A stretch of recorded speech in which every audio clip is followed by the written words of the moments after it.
Huwezi kuona Mungu akivumilia ibada ya sanamu kabisa, kwa sababu ibada ya sanamu ni kumleta Mungu mwingine katika utawala wa Mungu wa mbinguni. Kwa hiyo hawezi kuvumilia. Umeona kabisa Mungu anaweka pale ibada ya sanamu, usisujudie sanamu, usiwe na miungu mingine ila mimi. Lakini watu walipojaribu kuingiza ibada ya sanamu, Mungu alishughulika straight kama ilivyo, bila tungetumia lugha ya kibinadamu tungesema bila kupepesa macho. Mungu anasema usizini, iko kwenye Biblia kabisa. Lakini angalia matendo yale yalifanywa lakini inapokuja kwenye hoja ya ushoga na usagaji, Mungu havumilii, ni straight. Sodoma na Gomora ikaangamizwa. Nataka uone jinsi ambavyo, sina maana ya kwamba dhambi hizi zinatofautiana katika habari ya hukumu mbele za Mungu, lakini zinatofautiana kwa matokeo hapa duniani. Zote zinaelekeza katika moto, lakini matokeo yake hapa ni tofauti. Sasa anaposema hizi 6 na 7 ni vitu ambavyo hawezi kuvivumilia. Twende taratibu taratibu ili tuweze kuangalia. Wewe ambao unifuatilia kwa njia ya television, angalia kwenye TV yako. Wewe ambao unafuatilia kwa njia ya redio, utasikiliza tu moja kwa moja. Sikia maneno haya ambayo nataka niweze kuyasoma straight ili uweze kuona kile ambacho tunaelekea kukiangalia siku ya leo.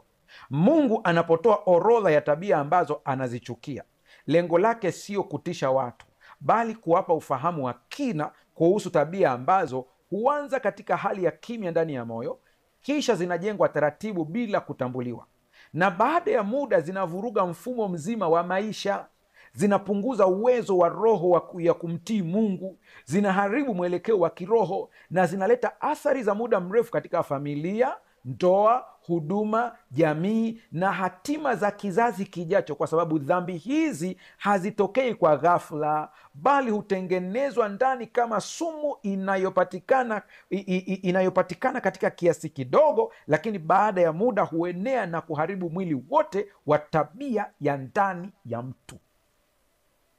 Unapata picha kwa nini hizi 7 zimewekwa?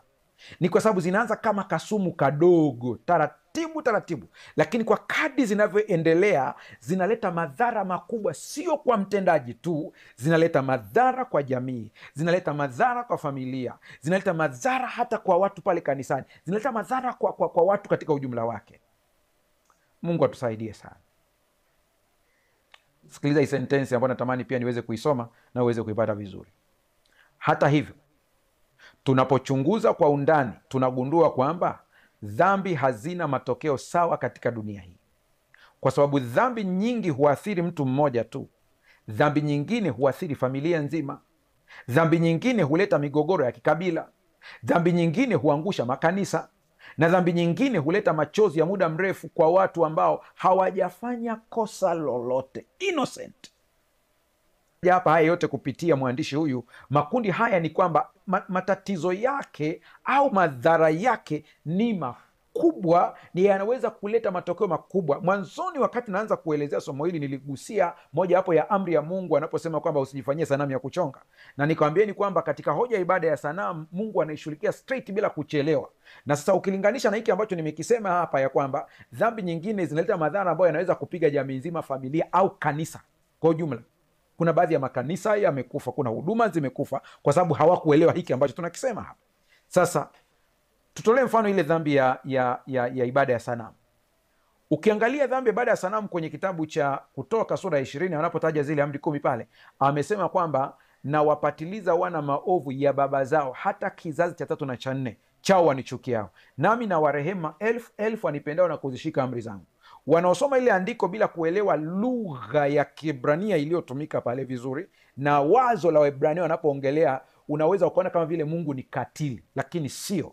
Anaposema na wapatiliza wana maovu ya baba zao, haina maana ya kwamba Mungu ndiye anayefanya kile kitendo cha kupitiliza au kupatiliza yale maovu. Ina maana kwamba kitendo cha mzazi kuabudu miungu mingine, akaabudu shetani, akaabudu sanamu, madhara yake yanashika watoto wake kizazi cha kwanza, yanashika mjukuu wake ambaye atafuata, hapo ni kizazi kinachofuata, yatashika kizazi kingine, yatashika kingine mpaka cha 4.